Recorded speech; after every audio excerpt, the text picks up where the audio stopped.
All right. So, what's up, everybody? This is Mark Monroe, accompanied by my wonderful co host, co producer, co creator, and all things galactic. Give it up for the Lady of Leisureton, the wonderful. You're muted. Oh my gosh. All I said was what up, what up, what up. It's election night, so I'm on different vibes right now. Totally. What you sipping on? Let's just say I'm grown. All right. After a lot of stuff that's been transpiring, so we got a lot to break into tonight. We got a lot of discussion to happen. So we got midterms tonight. Oh, Lord Jesus. We got CPI coming out on Thursday, and then on top of that, we got to discuss some of these supply chain issues and so much, much more. So without further ado, cue that intro.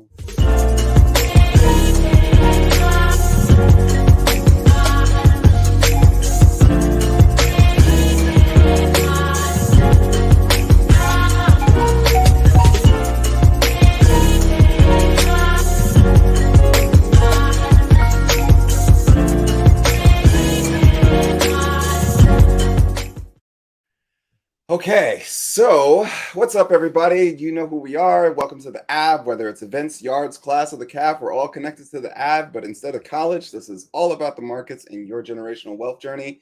So we got a lot to get into with short amounts of time. So we're going to try to definitely have it fire chat or fireside chat style, something like that. But let's get some of the obvious stuff out of the way. Like, for example, if you haven't subscribed yet, go ahead and hit that subscribe button down below because we would greatly appreciate it. Alongside with you hitting that like button, so that way this YouTube algorithm can definitely get information. And then on top of that, if you want to be in the know, just like how it was cousin Curtis Lane talking about let's go cousins. No, I'm let's go Curtis. What's good? How you doing? All right. So we shout out you, my guy, because of course you were the first person in the chat because you had your notification bell on. Yo, I don't know about this potato salad controversy. All I know is I saw what I saw and I saw that Curtis Lane was first. So salute to you.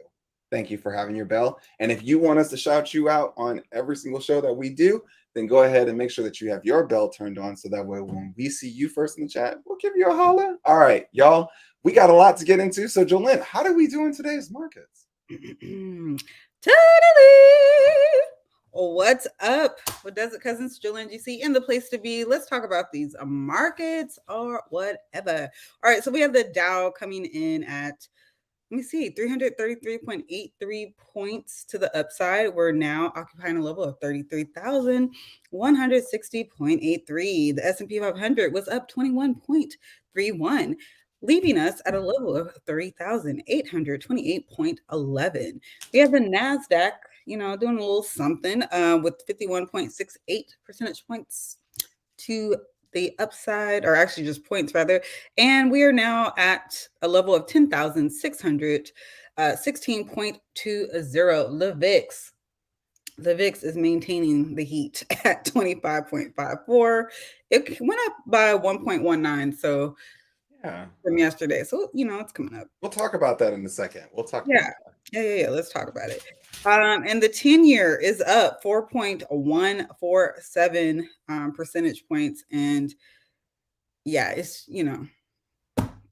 what your boy is doing. So yeah, it's up. So moving on to sector performance. As you know, there are 11 sectors. We like to track the top three and the bottom three so we can see what that rotation is looking like as Mark takes a sip of his very own drink.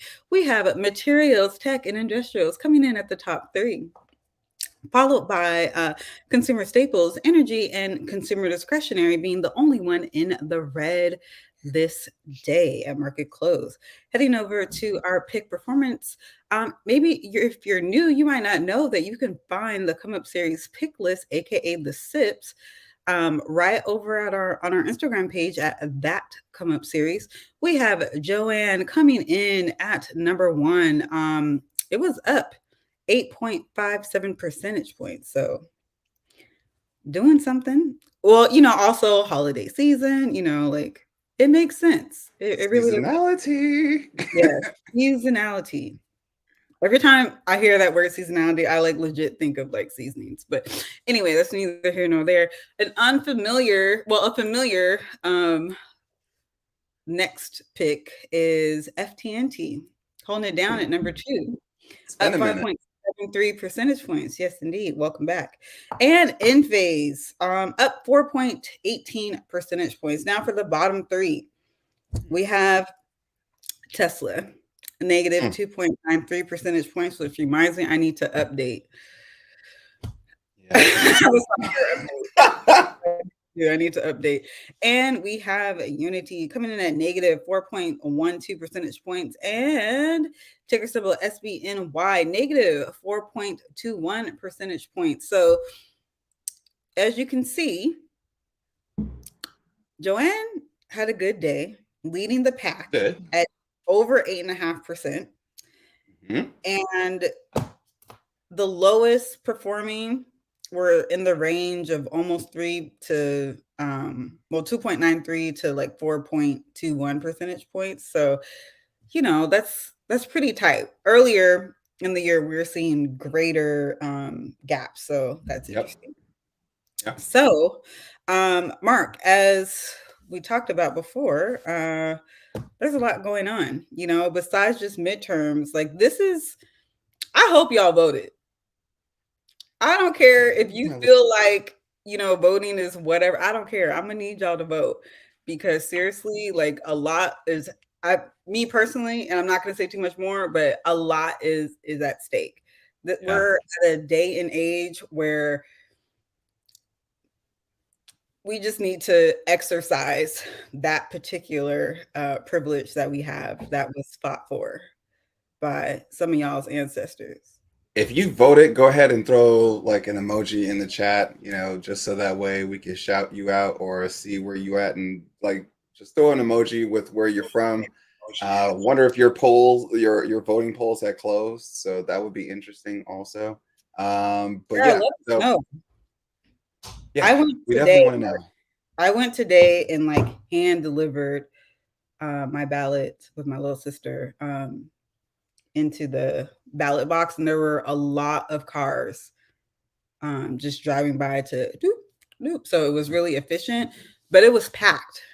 So I mean, in Washington State, though, I feel like we get out here and vote, Yes. and if you notice, there's been more money spent for Yep. certain candidates out here, and these Mhm. races are looking very close Yes, they for are. it to be contained within Washington State. It's almost shocking, but So you know, let's hit up some of the cousins here, because we yeah. got I am social said I voted, Yvette LA voted, Rhode Island, Marianne, okay, shout outs to you. We got Charmaine, she said she voted, Boston, and yes, I voted with the elbow cough with a Philly cheesesteak. Kelly voted in, Virginia. We got a lot of people in here. We got Dallas, Atlanta. There's a few interesting races there. We got Mhm. New Jersey, St. Louis. Even Not a Hater said I voted. So let's get it. Like, what's good? Whoa. Do you see what Sharon said? She said she voted yesterday in Chicago and it took 2 hours. Wow. So some of y'all actually got to stand in line and vote, I guess. That's wild how they set that up. Interesting. Michelle said that she had to put the fear of God in her son in order Hey, for her to Michelle. vote. All right, we got Maryland in the building. Okay. Mhm. Houston, Texas. Okay. Internet voting win. Look here. Look her. Yo, the way things are going. Look, hey, I voted by mail-in, so I definitely exercised my walk to the mailbox and dropped it into outgoing mail. So there's that. But yeah, so there's a lot that's at stake. Like, for example, like, how do we fight inflation? How is it that we fight climate change? And then on top of that, there's a few other related issues as it pertains to taxes. Well, And then, of course, other related state laws that may be significantly on the docket as well, yes, especially as it pertains to women's rights. So there's a lot that's at stake. I'm not trying to like bring this to an ultimate political head, but but if we these do need issues matter to you, because of the fact that they do impact your wealth journey, especially the legacy, because of the fact of, decisions that are made today have strong impacts, not just like 2 years down the road. We're talking about 5, 10, 15, 20 years down the road. And the question is, like, the one thing that my grandfather always said was, you know, it's not just the decisions that we make today that define us, but it's the things that will define us later on when we see the decisions in which that we made, that how they've impacted our children later on down the road. Mm-hmm. So it's very interesting to see how they play out. So for a lot of parents in the room, I know that those things really matter. For those of whom which that are future parents, and then of course to the young folks that are not even, even in that stratosphere. If you're even a teenager, just think about it like this: every decision that is made today literally is a stepping stone towards the future, and whether consequences or rewards for not just tomorrow, but let's say 10, 20, 30 years down the road. So these are building blocks as it pertains to what will be. And I know that we like a lot of times it's like people like try to harp on a lot of the issues and everything else. I mean, vote based upon the issues that matter to you, but also in the sense of the change in which that you want to see, not only within your life, but also within your neighborhood, within your culture, within your communities, and then on top of that, within your state and your country. So please go out there and exercise your right to, because there's a lot of folks who have come before you that didn't even have that right. So, and there are still folks even today that still are denied those rights. So if you have that opportunity to exercise that, please exercise it. Yo, so with these, we're gonna be paying attention to, I mean, at least I will, like on the side about the results as I'm focused, on the show as well. Yep. But so let's talk about it. Like, let's talk about what happens with, each party. We know what happens historically, Yep. whether it's Democrats that have, the executive branch, and Hmm. then if we have the Senate with the Republican, majority, there's Hmm. going to be gridlock. Nothing's going to get done. Nothing. Correct. They will block him just like they did President Obama in his last term. So Yeah. it looked like today um, that may have been accounted for. Yes. So in the Senate, we have it where it's like the Republicans need just one Democratic seat just to gain control of the Senate. Mm-hmm. I mean, if everything balances out the way that it's supposed to be, if the Senate takes one seat, then they have control of the entire Senate. Now, the House is going to definitely be a lot of close calls.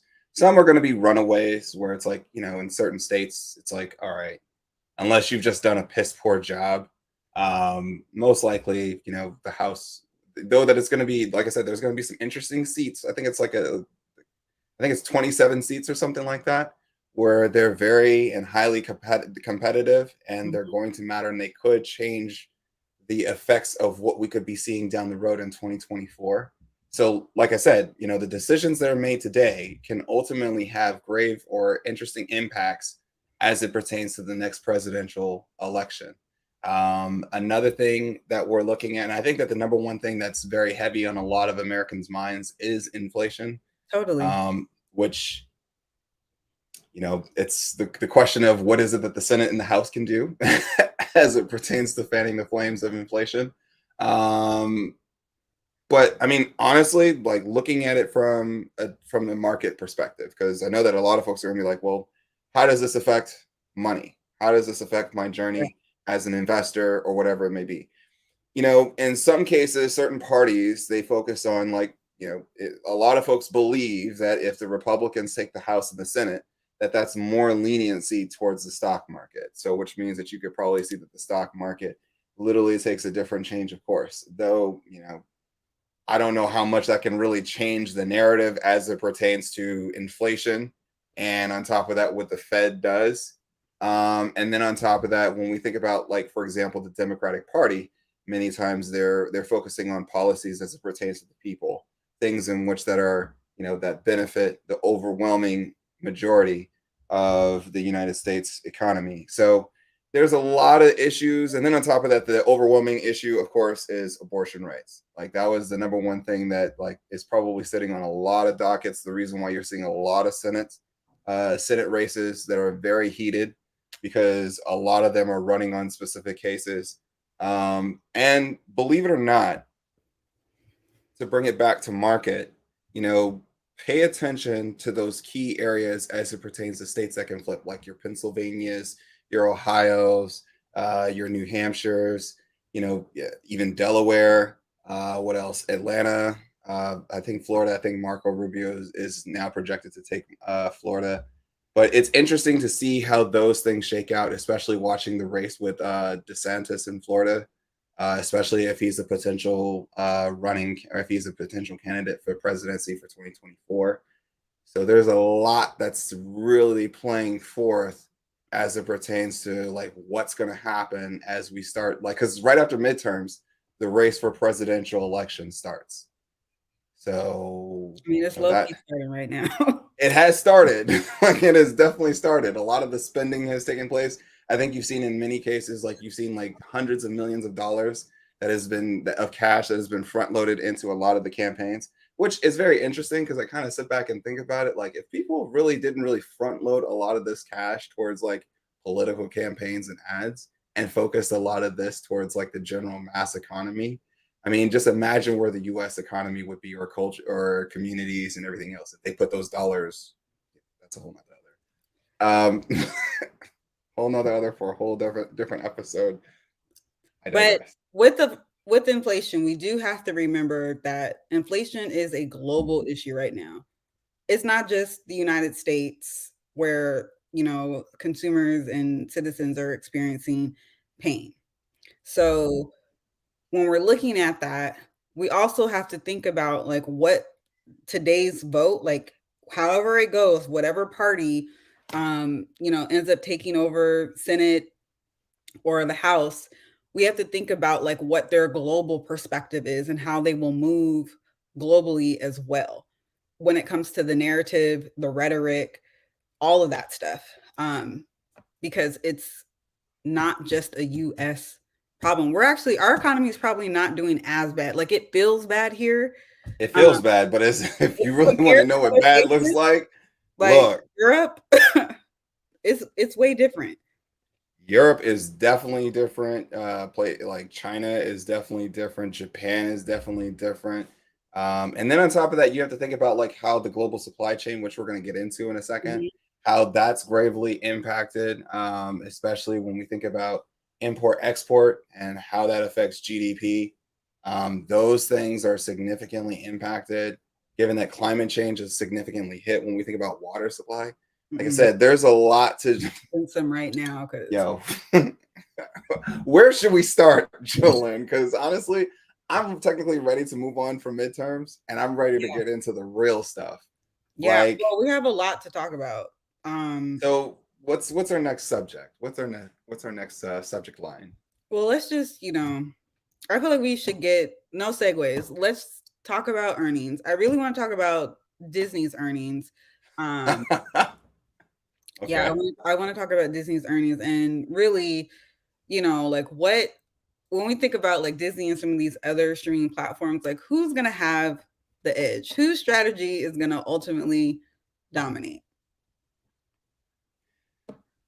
I really don't like saying I told you so, because honestly, I don't want to be that kind of guy. So I'm not going to say that. I'm just going to leave that in the back. You basically just said it. What are you doing? This guy. Butter has opinions. Yeah, he's over here trying to break into his toy box. All right, so here's what I've got to say about the whole Disney situation. Okay. For if you weren't paying attention to what happened to Disney's earnings, it was, how can I say it? What's the best way that I could say it? Terrible. Terrible. El terrible. It was a crapshoot. And it's kind of interesting because, like, if you guys really think about, like, this is the tale of two CEOs, where it's like you had Bob Iger as class personified, like literally that guy that literally put Disney up and just like, here you go. I put the company on my back, literally gave you the Marvel Cinematic Universe and everything else. And it's like, yo, Bob, all you got to do, like, your name even follows me. Bob Chapek, the second CEO that came in, all you had to do is stick to the plan. Like, don't do anything extra. Like, yo, it's a well-oiled machine. Let the great creative thinkers do what they're supposed to do. Let the great business folks that we bring on board, let them do what they're supposed to do, and everything will be just fine. And since Bob Chapek has taken the role of CEO, absolutely not. Absolutely not. Like, think about it. Like, Bob Iger knew about like the competition with Netflix, but he didn't really like focus on Netflix as like strong competition. Like he aimed higher. Like, if you notice something, Bob Iger aimed above Netflix. He said, okay, hey, we're going to look towards a company that can truly outspend Netflix, and we're going to focus on Apple because we see them as, like, think about it. How you know that he did that? He stepped down from Apple's board because he knew how competitive it was going to be, because it was a conflict of interest. Now you got Bob Chapek here, and it's just like, oh, yeah, you focus on subscriber numbers and everything else, but there's just, like, the one thing I will say about Disney is the one thing that it has in its favor is this nostalgic factor. There's a huge nostalgic factor in which that you can build a lot of stories around. The originals from Disney, not that good.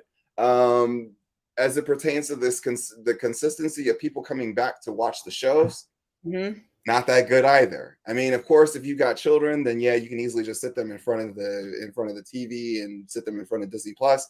But I mean, let's be honest. I mean, when you think about, like, nobody is like literally trying to slang their accounts of Disney Plus to like share with massive amounts of people. Like, nobody. Nobody's doing that.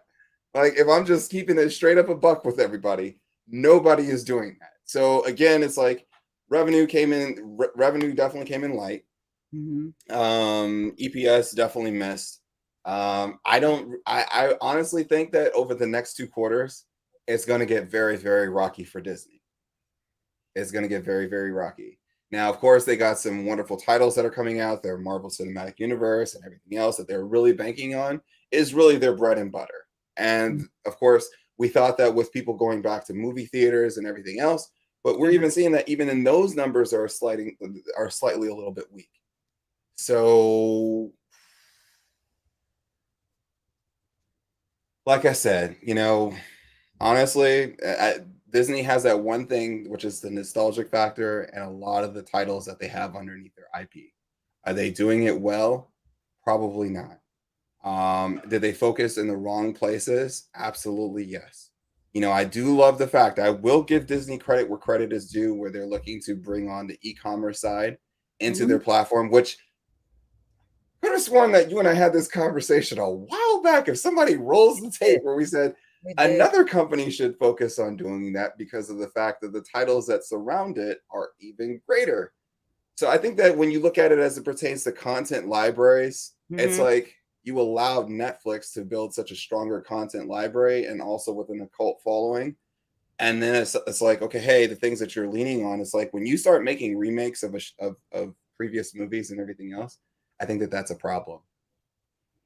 It is a problem. And, when we think about Disney and we think about their original, like, I won't call it e-commerce strategy, but their commerce strategy as far as like licensing and all of their, plush toys and all that kind of stuff that, parents get for their children, that same type of mentality needs to transfer over to their streaming platform. Because if it doesn't, they will be done and dusted. Yeah. In some capacity. I feel like they'll, be there, but they're not going to be, big. And I think something should be said for looking jumping over Netflix head and looking at Apple. Like, that was a great strategy, but it's like, hello. They abandoned the strategy. Dust off the notes. Dust off the notes that were left. I honestly, here's the thing. Okay, and I know that a lot of folks want to get to the Elon Musk situation and the Tesla situation. Don't worry, we're gonna get that tonight. So hang on, we got y'all. We got time. We got time. Like, today, I got time, cuz. All right, so till 6:30, but you know what I mean. Same here, but all right. So once you tip your hand in business where it's like you let your competitors know, especially if they're just as big, if not bigger than you, Mhm. your window of opportunity starts to come down like significantly. It really starts to like literally break. And the moment that like when Bob Iger stepped down from Apple as board member, like the writing was on the wall. Like, and you have to think about how long ago that was when that transpired. And keep in mind, Apple was just getting into the space of streaming and content and making those types of investments. Think about like the amount of time that they've been in this market as it Mhm. pertains to content. And then think about all the awards that they have received in the interim time Mhm. during that process versus Disney in a short span of time. So that lets you know that Apple's like, so that's what you're trying to do? Okay, all right, well, let's show you what we can do then. And Netflix is like, look, all right, well, hey, we're gonna be the whipping child for the moment, but we'll keep working on the things that we've got underneath the hood. Honestly, I think that Disney needs to go back to adding like game content into their library. I think that they really need to focus on that. I really think that they're gonna have to do some acquisitions. Yeah, like There's a lot that they're going to have to do, and they got the cash. The theme parks are good, but at the same token, in an inflated environment and high inflation, I don't know if that's a good look for Disney. I yeah. think that that ultimately is a challenge for Disney significantly. So honestly, I think that they're going to probably have to look towards some significant acquisitions. I would look at I would say the two acquisitions that are definitely sitting on my block as it pertains to content is I'm definitely looking at Ubisoft and I'm definitely looking at EA, Electronic I Arts. have a really good friend that works at Ubisoft. Interesting. Okay, so keeping it with well, actually no, we're switching gears.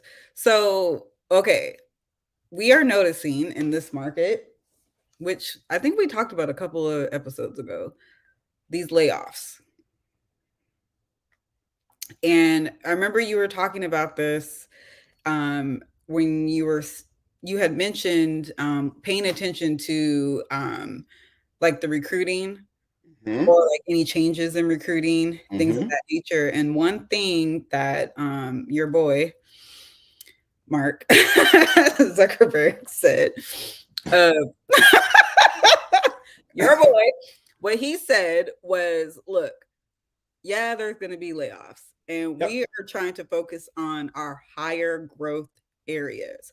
So, and he said, like, hey, we'll either be the same size, you know, next year, or we'll be just a little smaller. But they're cutting a lot of people, like a lot. Yeah, there's actually So, sources out there where people like join like forums and then literally mhm, post their information where they used to work and letting people mhm, know that I'm getting ready to be cut. So that way it mhm, gives recruiters an early jump to actually gain that talent. And honestly, you're starting to see a lot of companies like circle around some of those other companies and like their former employees and literally like putting them into the talent pipeline for them mhm. to become a part of those companies when they get their headcount freeze lifted. And I'm probably guessing like an interesting thing to look at though is like look at this. And I had to go through this. So like I was in a conversation with some friends this week, Mhm. and I kind of like stumbled because I forgot what the word was because it's been a minute since I've been in the workforce one, and on top of that, this has never happened. But it's like severance. Mhm. But the interesting thing that like there's a science behind the severance because the science behind it is like okay, hey, we'll give you X amount of severance for this period of time, which they can pay out to.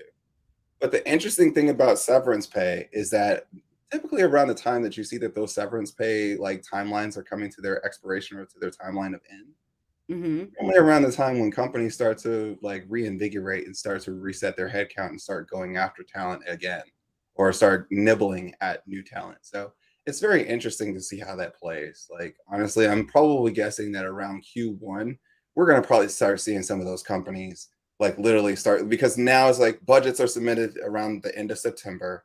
And then of course you do your cuts going into the end of the year, just so that way essentially you can finish off strong with a strong Mhm. quarter And then after that, then the next thing that you do is in Q1, you'll probably bring in those Q4 earnings and or Q4, Q1, depending on what your fiscal year looks like. And then after that, it's like, okay, around that time, you're also increasing headcount. So I wouldn't be surprised if companies start quietly increasing headcount around January, late January, early February, but really significantly in mid-February to early March. I wouldn't be surprised. Okay. So really, all we're going to see is a tech shuffle. Mm-hmm. Good talent does not stay unemployed. I don't care what Oh the no, market. no, they do not. No, they do So not. it's And looking. you have to keep in mind, smaller tech companies that are non-Fortune 500, they're also recruiting because they've received Series B funding and Mhm. series from Series A to Series D funding. Here's the thing about like raising capital, and I'll get into this a little bit because I'm supposed to be doing some event in Atlanta, so I'll talk about that on that show. But I'll just mention this: when a company raises capital, you raise capital for one reason. You raise capital so that way you can hire more people, so that way you can start, getting to a place of growth and scale a lot faster. So that's typically what you're going to start seeing, that some of those folks and some of that talent, they'll start moving over into, let's say, some of those companies as a way to kind of hide a little bit. The pay won't be it won't be as the same, but it'll still be decent. It'll still be competitive. But then the other thing I'm going to be watching for is how many people actually go into secondary education and get maybe another degree while they're, say, for example, unemployed. So those would be something that I would also pay attention to as well. All right, those are two good areas to keep the finger on the pulse for. All right, so I mean, I guess we could talk about your other boy. Wow. Your other You want, boy, Elon. look, I can't take it anymore, Jolene. I can't take it. I can't take it. It's like you're Oh, Lord. All right. So, if you're not in the know, Elon Musk definitely sold X amount of shares of Tesla, and I kind of like a lot of us foresaw this coming. That especially given that he made such a large acquisition of Twitter, and then on top of that, you're letting go of talent, and then on top of that, you want to increase capacity and fix some of the things that are at Twitter. You're Mhm. definitely going to have to spend more money. And where's that money going to come from? If you're getting cuts as it pertains to your ad dollars, which only accounts for, what is it? I mean, I think the ad dollars at Tesla or at Twitter accounts for, what is it? Maybe four to $10 billion in Revy. I mean, if you think about the overall internet companies out there, a lot of them make their money, especially when it comes to how you monetize off of the internet, is through ads. Mhm. I think that some of the things that they're looking at doing, which is increasing the monetization and making premium services, that's going to cost money because of course it's like, I don't know. Like, honestly, it really makes me ask the question, what were the people at Twitter really doing? And this is no shade, no knock towards anybody who worked there or still works there. Um, it just really asks the question, like, what were they working on before all of this transpired? I know that a lot of times they've been so much focused as it pertains to like the written content, Mhm. news source related stuff. But even then, it's just like, oh, like you had to have seen this coming. Like, if there's not enough revenue that's coming in, Mhm. and the fact is that you're not at a place of significant growth and scale where you're pushing the product to go even further, then that's a huge problem. And so again, I think that he's going to have to sell stock in order to essentially account for either loss of revenue from those ad dollars. And then on top of that, he's also going to have to account for the fact that if you want to hire folks or even bring some of the folks over from Tesla over, and if you're spending to actually have people work extra hours, those are going to be things in which that you're going to have to like definitely pay attention to, for sure. But I mean, also the other part is that I think that, for a person who takes a dollar salary, and so a lot of folks don't realize that a lot of these tech-based CEOs take dollar salaries, so that way so that way they can, they get front loaded a ton of stock, and then Mhm. of course they're loaded a ton of stock as they meet certain benchmark requirements. And so, in my opinion, I think that's like Elon Musk is going to be awarded a ton of stock, coming at the end of this year for meeting X amount of benchmarks. So it does make sense to also sell X amount of stock, and that like literally supplements for a lot of the things in which that you don't gain since you don't have a CEO salary. So those are things that I would definitely pay attention to. Also, the reason why Tesla probably went down was because of what we're also seeing in parts around the world where you're starting to see that supply chains or Again. the actual shipment, so the actual import export of vehicles getting out to the clients, where you're seeing that there's like this buildup of vehicles, whether it's in Europe based upon drivers for commercial vehicles, which if you're in commercial driving, if you have your CDL, what I don't know what grade level it is or at what level it is, but if you do, then hey, hint, hint, opportunity. But there's a lot of folks out there that are like, okay, hey, they're waiting for like increase in pay. So it should be interesting to see how those things also transpire. But given in the sense that vehicles are also slowed down as it pertains to getting to customers, that hurts the business. So of course it makes people wonder, hey, am I going to have to revise the numbers as it pertains to Tesla and many of the other auto manufacturers really able to meet their numbers for this quarter? And I think that that also is adding pressure significantly to the stock. Well, one of the things with Twitter, the changes I've seen, different categories that you're going to be offering as it relates to official accounts and verified accounts who pay monthly for Twitter Blue. But that impersonation crackdown, that I don't care. I think that's awesome because I think that Meta will literally Meta needs follow to adopt suit. it. They need to follow suit. They need to. Because, like we talked about this a while ago when we were talking about Twitter, but like where it says when the year that you joined. So if you see somebody newly on there and they're impersonating someone pre-Elon, their account didn't last that long, because of the simple fact that it was obvious that it was an impersonation account. But on Instagram, it is less obvious. Well, I think the thing is that what Twitter does better is the fact that it gives you like the time in which that they like the anniversary period of when you became a user of Twitter Mhm. versus Instagram doesn't do that. And then on top of that, it's like, you know, really it's like, why would you want to really impersonate a person that heavy on Twitter? Right. Especially it's like it's just different. You can always either tell by the language, but it's a text-based platform for now. Mhm. With Instagram, I think that it's honestly just more so in the sense of just content generation and just continuously generating content. And I think that honestly, it's just a matter of priorities as it pertains to where the priorities lie between the two different companies. It's a tale of two companies. But I Mhm. think that honestly, like I always say, a rising tide lifts all boats. So given in the sense that you have Elon and Squad that literally come forth and make some significant changes, it's really going to give, Instagram and the Meta platform something to really like chew on and think about, especially when you think about the validation of a lot of users. And it's going to really ask the question exactly how many of those users on those platforms are actually real versus fake. Bots galore. Yes. Bots galore. Okay, so we have CPI coming out on Thursday. Yep. So we get to see those core CPI numbers that kind of back out Mhm. energy or what have you. Based on these numbers, what are you seeing for um the Fed? Like Yeah. these things are kind of built in, but are we sensing any pivots? What's up? Yeah, so I think that honestly, like the things that we got to pay attention to when we look at the CPI number going in, I think that if it's a 9 or above, then that's a Mhm. really bad number. If it's below 9 and coming in below the expectation, that's very good for the market, and you could possibly see that that could possibly spur what everybody's been talking about, which is the Santa Claus rally, which is you can't have a Santa Claus rally if the numbers are trash. You just can't have. It's just not going to Mhm.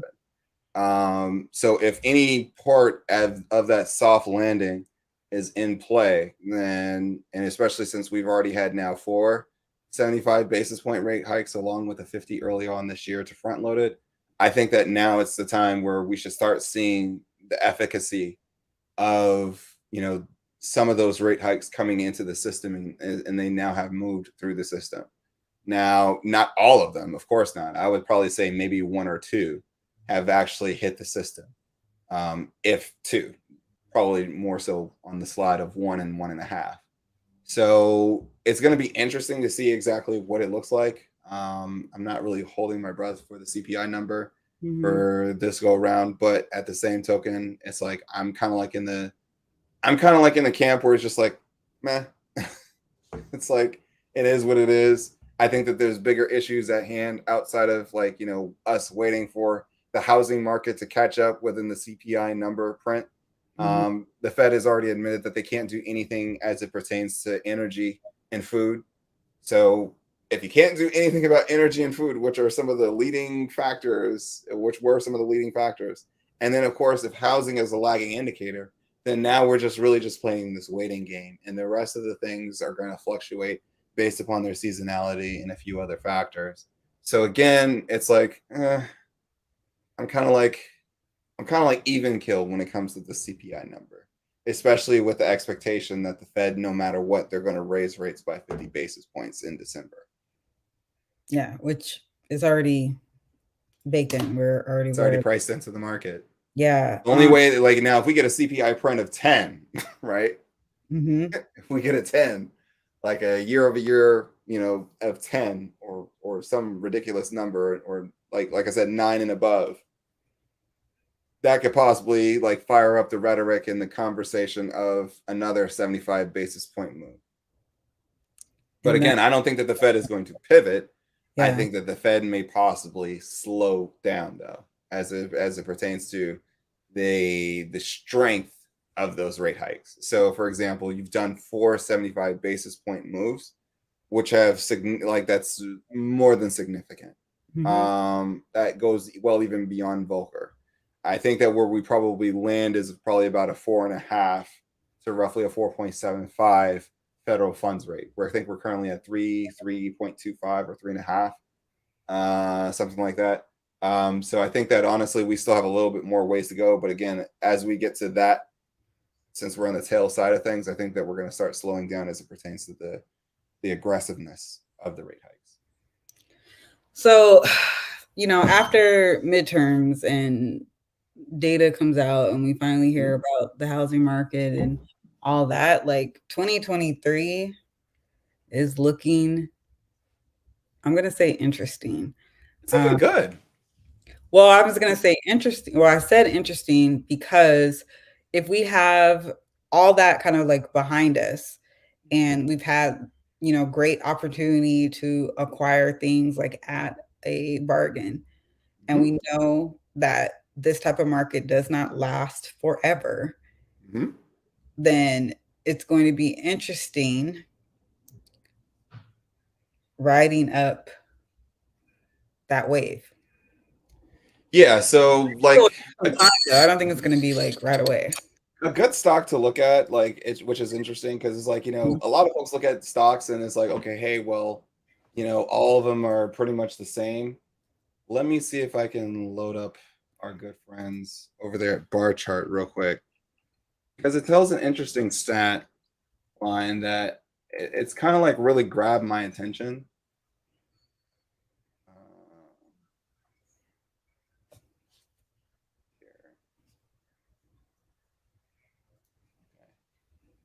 I want everybody to focus their attention.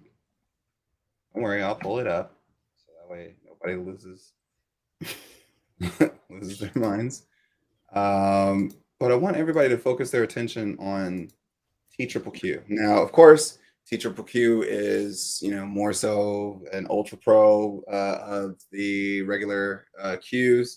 So let's not really look at that in that per se. But I want to pull up the full chart here and kind of give us an idea as it pertains to where we are over the last 9 months. So of course we peaked at TQQQ, like if we're looking at it over the year, we peaked back in November at around 91 and some change, right? But this is where it gets very much so interesting, because we've kind of like just been sitting in this lull period. So I mean, this is where it comes down to the part of it doesn't matter whether or not you're a trader or you're an investor. The stock has been significantly hammered. If I go to, say, for example, the performance report of TQQQ over year to date. The stock is down year to date, since January 4th, 78%. So like buying a TQQQ and sitting on it for X amount of time, like literally gives you like, probably like if we look at it over X amount of period of time, if you're just buying the stock, that gives you an opportunity of about anywhere from a 50 to roughly 78% return on investment just from buying the stock and holding it over a period of time. So those are some interesting things in which that we look at as it pertains to like, okay, hey, are all stocks created equal? Now, of course, we have to look at, of course, let's throw in a Meta platforms, which is, significantly down. I don't know why I'm not logged in, but we'll fix that later. Yeah, we'll fix that later. Anyways, so if we look at them, they're also down 71% year to date. Here, I'll blow it up because I do like looking at my text in small. I'm sorry. So if we look at it, it's about 71% year to date. Now, of course, we've literally knocked out significant amounts of years of gains here just based upon what we've seen in this type of an environment. But if you strongly believe in that, over let's just say that the metaverse itself is going to take 5 years in order, or 3 to 5 years in order to show that, okay, hey, that it's really worth, what they say that they're building, which a lot of folks say that, okay, hey, that they'll get it. They're going to figure it out. Well, if you believe that, then you're looking at pretty much over that period of time, that's about a 74 or 75%, upside in which that awaits you. To say that, okay, hey, that can this company figure it out? If I look at, let's say, I'm going to pull up my friends over there at AMD. Kind of weird when you're tall and your arms. Anyways, so AMD again year to date down 58%, and now of course this is with like keeping into consideration and context that again that you've had a year for semiconductors, whether it's geopolitical issues, give it Taiwan, give it recession, supply chain, all those things, PC market that has slowed down. PC markets don't stay slowed down forever. They're going to pick back up. Companies will get back to a place where they're buying.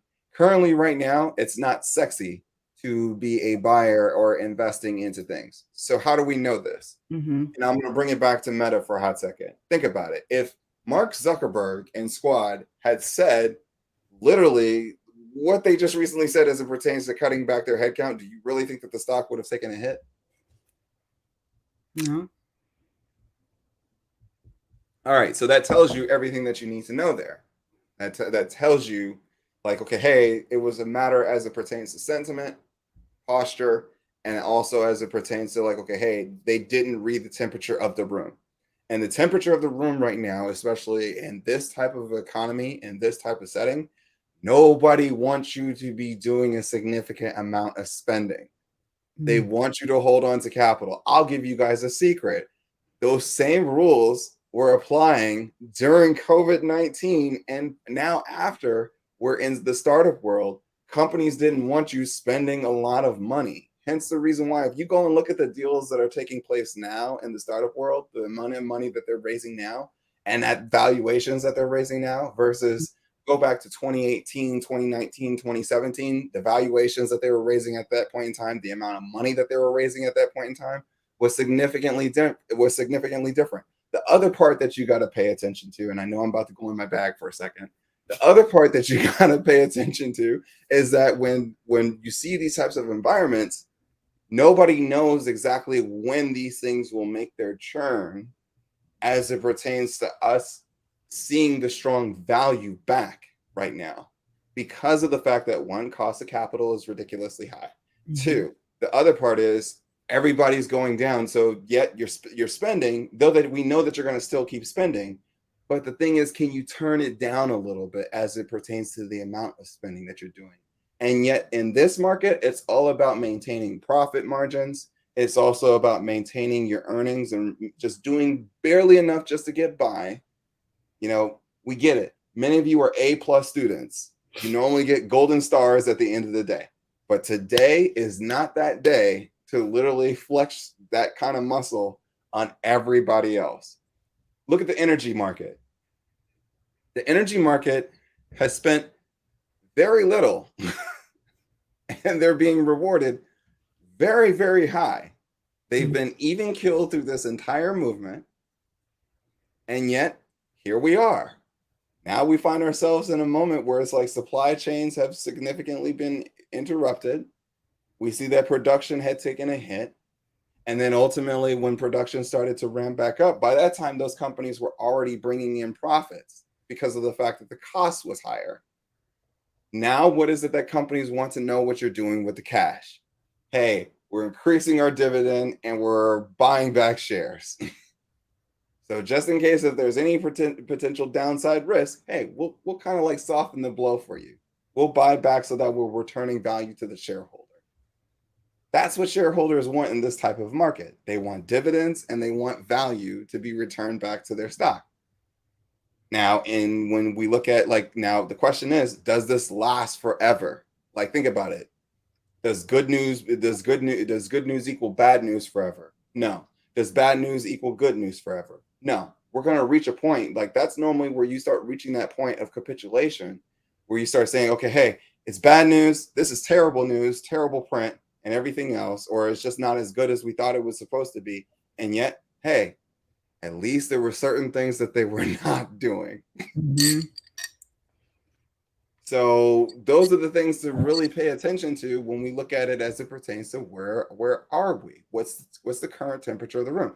And like I said, if Meta had followed suit with what Apple did, and the only reason why you see that Apple's taking a hit is because of the fact that they just literally admitted what the rest of the world knew, which was, hey, y'all, this zero COVID is these zero COVID rules over here in China. And there's one particular arena where we do a lot of work on certain models of our phones, working with Foxconn. This is really having an impact on our production. Mm-hmm. So as an investor, you're like, uh-oh, hold up. Are you still going to be Apple? Is that Apple math still going to be Apple math? Or is the Apple math going to turn into alphabet math? It's a difference. Mm-hmm. So when we think about it in that type of context, will the sentiment change? Yes. Will things change? Yes. Do we also see somewhat of a rotation take place? Yes, that's okay. We do see rotations take place. Everybody's not going to always love the same thing. It's like there's going to be some things that you dance with the one who brung you, because of the fact is that their star just shines so bright that honestly everybody else looks like Halloween when they're Christmas. I mean, it just is what it is. Like Apple still will shine brighter than every single other company in the S&P 500.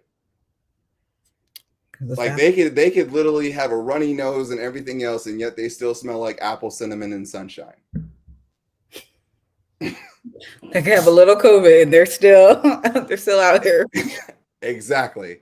But when we think about the other players and everything else, it's like, yeah, there's companies in which that they get it going. Like, and that's why I said energy had a heck of a year this year. Phenomenal year. They did what they were supposed to do. They didn't do a lot of heavy duty spending. Now when we start getting to that place where it's like, okay, hey, we're invested, like sooner or later, they'll get to a point where they start looking more complacent based upon a seasonality factor. But in a market where you're dealing with scarcity, in a market where you're dealing with global supply chains being interrupted, when everything is very much so needed and energy makes a vast portion of that go, then yeah, it makes sense. They're having their time. 2023, I would really look at, okay, hey, what do we expect as it pertains to like really start asking the questions of what part of the economic conversation do we expect to change next year? Because honestly, a part of the conversation is going to change, and it's going to change fairly quickly in 2023. So now you have to ask yourself, as that part of the conversation starts to change, who stands to benefit? I'm looking at semiconductor chips, because they've been the lead of everything that I have been saying to everybody for so long, that they literally set the tone in front of everybody else. who was the leading sector this for today or for the past few days? It's been the semiconductor space. One, because they're needed, and then two, at the same token, we're getting over the conversation. It's like it's been overdone where we've been having the same conversation over and over. It's Yeah, like, okay, impact. I'll give everybody an idea so that way you can understand what it feels like. Everybody has that one friend in life where they literally say that, okay, hey, this year is going to be my year. I'm going to go and do this and everything else. And then 3 years later, they're still talking about the same story that they said that they were going to be doing 3 years ago, and yet they still haven't done it.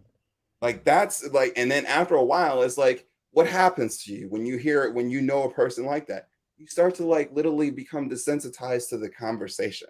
Mm-hmm. You're like, okay, all right. It's like after a while, when you hear something in the news consistently, you start to like become desensitized to it. The rules are still the same as it pertains to what these companies will do. They're not going anywhere. Just because that you see that their values have been significantly reset or crushed doesn't make them bad companies. Like if you ever get the chance, like go and look at like their real fundamental data. Go and look at their earnings, see if their sales are up, see if their growth is actually starting to happen. Like in the semiconductor space, the one argument that you can use against them was PC market sales were slowing. But yet at the same token, what was happening within data centers and enterprise, especially in other places in which that they were like literally like custom semi chips, AI, what was happening there?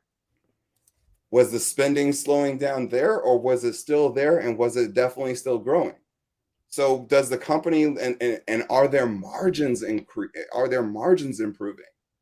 You know, once upon a time, you had companies that margin like we look at Tesla and was like, okay, Tesla like had a bad quarter, but their margins are still better than everybody else in the space. What is it? 29% when the consensus is 13. So it's like, yo, the conversation isn't always going to be the same. So like those are things to definitely pay attention to. And I yield my time. Okay, take a collective sip on that. So moving forward, well, I need to check what's going on on the political front for I can Washington. check it. I can Okay. check it. In the meantime, in between time, we have about 3 minutes left. So So when it comes to the Senate, Republicans have 39 and the Democrats are currently at 38. That's the current number as it pertains to the race for the Senate. When it comes to the House, you have 108 Republicans, 59 Democrats. When it comes to governor, currently right now, we have 15 Republicans and 7 Democrats. Currently, that's the count. When it comes to Secretary of State, well, it's kind of like a mixed bag. So, honestly, I don't think those numbers have really come in yet. your audio just did. What'd you say? Oh, I was just saying that when it comes to Secretary of State, it's like, you know, the data hasn't fully come in for that yet. Can you hear me? Yep, I heard you. Okay. All right. So anyway,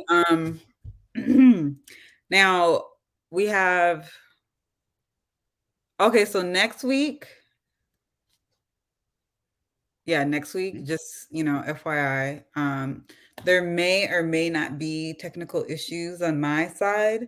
So I'm just giving you the heads up now. Okay. We're gonna make sure that it's, handled, but I just want you to know that ahead of time. Just as a heads up, y'all, we will be going into a holiday season. I'm preparing quite the stage of things that are coming forth alongside with Jolene for next year. But I think that we're probably going to be looking at maybe a few only episodes in the month of December, just so that way we can kind of like relax, cool our jets, and get prepared for 2023.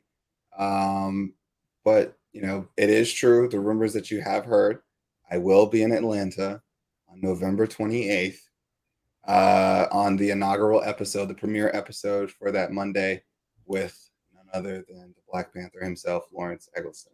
So that should be so much fun. I look forward to chopping it up with him, and you never know who else may show up. So life is filled with surprises.